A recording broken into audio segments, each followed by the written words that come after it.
Stories of the Nazgûl, number 6, Shi-vuus, the Desert Sand. In a time long past, when peace covered Middle-earth, and the Númenóreans were passing deeper into the darkness, a small boy was born in the harsh and unforgiving land of Harad. On the night of his birth, the moon shone with a fierce and brilliant light, bathing the deserts in a deep silvery glow. His family thus named him Shi, meaning light in the language of the desert folk. The boy's infancy was marked with miracle. He was walking, talking, reading and writing long before a boy of his age had any right to. His family, having little knowledge of the outside world, thought nothing of it, simply a wonder of nature's many mysteries, perhaps. They were nomads, and like so many of the desert folk, they followed vast herds of strange beasts from watering hole to watering hole. In their wanderings, they covered thousands of miles, but rarely did they see another soul. When necessary, Shi's father would make contact with other nomads, and the family eked out a meagre but peaceful existence. As Shi grew, he took to the family's ways with ease, and played his part in desert life as his forefathers had done for generations. Little did he know that Shi would be nothing like his forefathers. It was a cold and biting night. A fierce wind blew up from the south, ripping and tearing at the small tent that housed Shi and his family. Huddled in a corner, they kept together for warmth and longed for the breaking of dawn to bring the desert's heat. As the night drew on, the wind whipped into a storm, and the lines of the small tent could no longer hold. Shi's father and brothers rushed out to secure the tent, and it was the one lifeline they had, the one wall to hold back the rising storm. After a time, Shi could hear voices rising over the din of the sand whipping against the tent. He broke free of his mother's grasp and went out. He found his brothers clinging to the lines of the tent, struggling to maintain a hold on the canvas as it threatened to fly free. They were calling to their father, who was lying in the sand a few paces from the mouth of the tent. Shi dropped to his father's side and looked on in horror as blood spilled from the side of his father's head. An errant branch lay nearby with a crack down its length. The boy was overcome with rage and anger. He held out his hand against the maelstrom of sand and he screamed defiantly into the night. And then it happened. A stream of blinding light issued from Shi's hand and took shape, a great and mighty wall of light. The storm broke against the wall and an immediate calm fell on the space behind it. His brothers dropped to their knees in wonder and awe, and as the light enveloped each of them, they felt a warmth surge through them. Shi raised his other hand behind him, and his father slowly rose into the air. A soft golden light surrounded his limp form, but as he rose into the night, the little life in him was rekindled. He felt the wound on his head bind and heal, and gently he was lowered to the ground, and it was all anyone could do to stare at Shi. After a few moments more, the boy raised both hands above his head and a blinding flash burst up into the sky. The flash rose and then exploded into a million sparks of light. Darkness then fell all around the family, but the storm had gone. Shi fell to the sand, unresponsive. A week passed, and Shi awoke in the familiar surroundings of the tent. A gentle breeze lapped at the canvas and felt cool and crisp on his skin. As Shi sat up, he realized he was not alone, and sitting only a few feet away was a man. At least, he looked like a man, but Shi could feel something odd about him. The man had soft and unfamiliar features. His skin was lighter than Shi's, and his hair was of a brilliant gold. He stood, and had to stoop to avoid the top of the tent. Shi had never seen anyone like him. At length, the man spoke. "Don't be afraid, boy. I am here as a guide. I see the surprise in your face. I am not of your land. I come from far beyond the desert sands, and I saw the flash of your power not 7 days past, and I have come to help you. There is a power within you that if left unchecked will consume all that you hold dear. I can help you channel that power and learn to use it. Do not fear the gift you have been given. It is wondrous. With it, you will achieve great things." She was hesitant at first, but the man's voice was soothing and fatherly, and she found trust in this man almost instantly and greeted him warmly. "I would learn all I can from you, if what you say is true. I am Shi, and this is my father's tent," he said. I know your name, and the names of your family. You may call me Anatar. I am delighted to meet you, Shi." Anatar stayed with Shi and his family for a year, wandering the deserts with them, and in that time he showed the boy that what had happened that night was not luck or divine intervention, but a raw power that Shi could control. Together they unlocked the hidden potential that had lain dormant in Shi all his life, and he took to learning well, and quickly mastered the challenges set to him by Anatar. It was not long before he could command this power at will. Alongside a mastery over light, Shi was able to control the sands at will, shifting them into great sculptures and buildings. His family adjusted well to the power of Shi, and saw it for the gift that it was. One evening, as the family were sharing dinner under the stars, Anatar spoke again. "My time with you is ended now, Shi. I am called away to new lands and new peoples. I would have you remember me, and so I present to you this ring. More than just memory, it will help you to harness your power. Wear it always, and think well of Anatar, the Lord of Gifts. You have surpassed my expectation, and I name you anew, Shi-vuus of the Desert Sands, Light-bearer. Farewell." With that, Anatar rose and walked into the night, never to be seen again. Shi recovered well, and began using his powers to help his family. Their isolation ensured that nobody knew of this powerful boy, and Shi stayed in the life of a nomad until his 17th birthday. At that time, he felt that perhaps his gift could be better used out in the world. There must be more to life than the desert sands, and so, one morning, Shi said his farewells, and he left. He headed west, where he had known his father used to travel to market in a great city of the deserts. Nothing could prepare the boy for what he saw when he finally arrived at the gates of Finabel. The city was a thing of awesome beauty. Tall spires stretched high into the sky, defying the laws of the physical world themselves. Great walls encircled the city that seemed to be grown from the earth itself. They were decorated and carved so as to appear as a great line of jungle vines and not of stone. The gates themselves were wrought of a thing that Shi could not place. They seemed as iron, but they were light and glided upon their guiding wheels. The size of the city awed Shi. He wandered for a full day, and each turn and twist showed him something new. From great market squares to small alleyways, he found he liked the labyrinth of streets far more than the open sands of his youth. Wandering down a particularly small alleyway that seemed barely big enough for a man to walk at full height, Shi came out into a small clearing between the buildings. It was quiet here, and was well screened from the city's main roads. In the corner of this small city glade stood two men. At least, Shi thought they were men. They were clothed in robes of deep blue, and their faces were covered with masks. They whispered to one another, and as a gentle breeze lapped at their cloaks, Shi could see they each wore an exquisitely crafted sword. The men paid no attention to the boy, but Shi was transfixed. There was something about them that called to him. He approached, and each man fell silent, but they did not turn to look. As Shi reached out his hand, in a greeting that was common amongst the nomads, the men leapt upon Shi. They moved with a lightning speed and with such grace that were Shi not now on his knees with sword at his throat and chest, he would have clapped. "What business have you with us, boy? Speak carefully, if your life is worth nothing to me," one of the men said. And Shi replied, "I am Shi-vuus, the desert sand. I am a traveller, and though I travel unarmed, think not that I am helpless." And with that, Shi gave a slight nod, and the earth beneath the men's feet began to rend and undulate.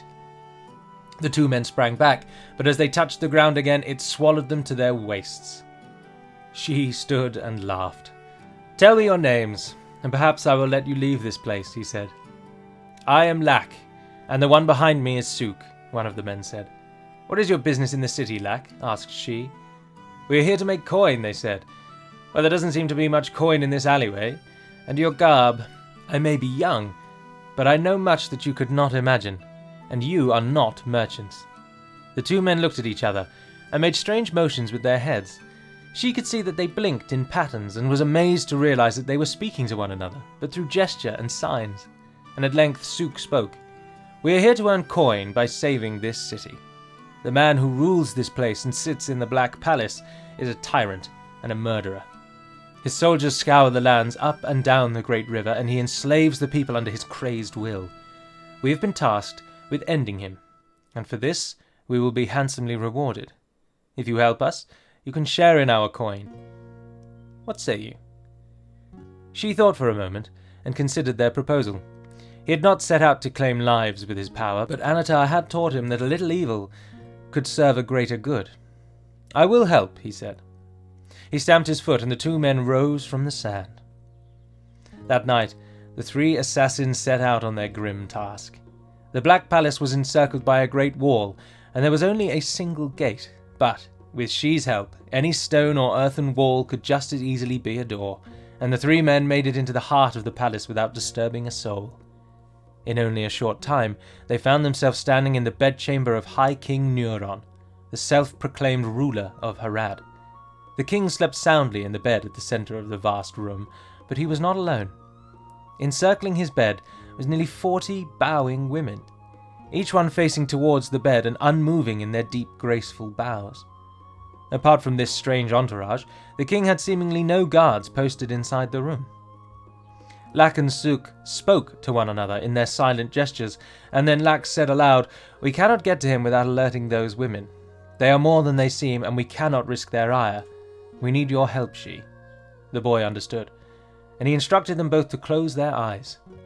Silently, he sat on the floor and closed his, and after a few moments he began to rise into the air, and then, suddenly, an almighty flash ripped at the heart of the room. Within seconds, each and every bowing woman fell to the ground, their faces twisted and warped, as though frozen in a deep agony. Neuron was woken by the flash and the sound of his guards falling, and he went to scream, but before he could, a blade tore through the silence of the room, and the king drooped against his headboard. It was done. Lak and Suk then led Shi out of the city, using his help, and they met with a dark and shadowed figure a few miles from the city gate. They nodded to him, and he dropped a large bag on the floor and rode off into the night. The three assassins then made their way into the desert. They walked for 2 clear days, until eventually Shi could see small spires rising from the top of a tall and jagged rock formation. "We are home," Lak said. "Welcome to Talhash."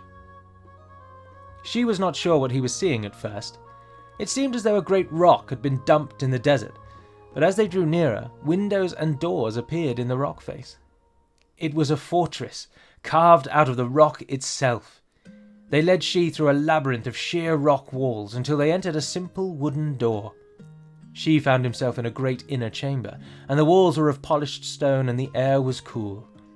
The room was filled with many men and women garbed in the same blue robes as Lak and Suk. Shi was ushered to the front of the room where a tall hooded figure was standing silently. "I am Grand Master Halakrim," he said. "Welcome to Talhash, Shi-vuus. I have heard of your powers and your exploits in Finabel, and we have gathered you here to join us. We are the Hashari." Shi stood silently and gazed out to realize that all the gathered assassins were kneeling before him. Halakrim spoke again. "The prophecy is now complete. The wandering boy, born of the desert sands, now stands in the halls of Talhash. It is your destiny, Shi, to lead this order to greatness." With that, Halakrim threw back his hood and knelt before Shi as well. The boy felt his power rise in him, as though it was accepting this honor. He could not quite understand why, but something within him told him that this was his destiny, and that he must accept. So after a time, he said aloud, "I will lead you." In the years that followed, Shi-vuus honed his power and prowess with the Hashari. He accompanied them on their shadowy dealings, and with only a short time he had shown his aptitude for their work. He found that he relished in the task. Where before he gawked at the idea of killing another, his mind now always found reasons for their deaths. This one was a torturer. That one was a tyrant. This family held shelter a known murderer, and that town had been enslaving nearby villages. He fell deeper and deeper into the ways of the Hashari, and after some years, he no longer cared who his targets were. He didn't care for the coin either. He relished the kill. He lived for it. Shi found ever more dark and disturbing uses for his powers, and he began to draw his kills out, to take pleasure in the hunt. To Shi, that was all there was. Whenever his mind doubted his actions or balked at what he had become, another voice rose in countenance and silenced his doubts. It was not long before Shi's name was known throughout all Harad, Shi-vuus, the desert sand. For many more years, Shi led the Hashari to greatness, as was foretold. He outlived many of his brothers and sisters, but at a great price. By the time Shi turned 50, his body had become a twisted and sallow thing. His ribs were marked on his chest, and his breathing was slow and laboured. His legs creaked and groaned with each step, and he walked bent over and with the aid of a stick. Yet when he commanded the power that ran through him, he moved with an elegant grace and was deft on his step, as unstoppable in combat as he had ever been. His mind was clear, however, and ever did the lust for killing call to him, but he never raised a blade against the Hashari. It was a cold and biting night that Shi's destiny would finally be fulfilled. He sat in his private chamber, preparing for another raid to satiate his hunger, when there was a knock on the door. Shi opened the door with a slide of his foot and ushered his servant in. A shadow loomed over his table, and he grew irritable at the silence. "What is it, Deneb?" he said. "I am not Deneb, and I see that you are no longer the Shi I knew in the shifting sands." Shi whirled in place and found himself staring into familiar eyes. "Anatar?" he asked. "Ah, yes, Anatar. I have not used that name now for many years. You may call me as I call myself, Tar Myron, King Excellent." Shi felt an uncontrollable need to bow, and at once he fell to his knees. "I see you have worn my ring as I asked, and with it you have achieved great things, such wondrous and terrible things. But you have served me in life well, Shi, and I am here to reward you again." Shi responded, "You have already richly rewarded me, my lord. What service have I offered you that I am worthy of more? Ah, Shi, you have spread fear and terror in the lands of the south. You put down a king who threatened my power, and you have honed your skills as a warrior in preparation for your tasks to come. Yes, you have served me very well." Shi was baffled. "Tasks to come, my lord?" he asked. "Yes, Shi. You have served me in your life, and now I give to you the gift of unending life, so that you may serve me in all the long lives to come." Tar Myron turned and left, but not before resting his hand on Shi's withered shoulder. The man that had lived Shi-vuus, the desert sand, died in that room that night, and when Deneb came upon the room with supper some time later, he found only his master's old cloak crumpled on the floor.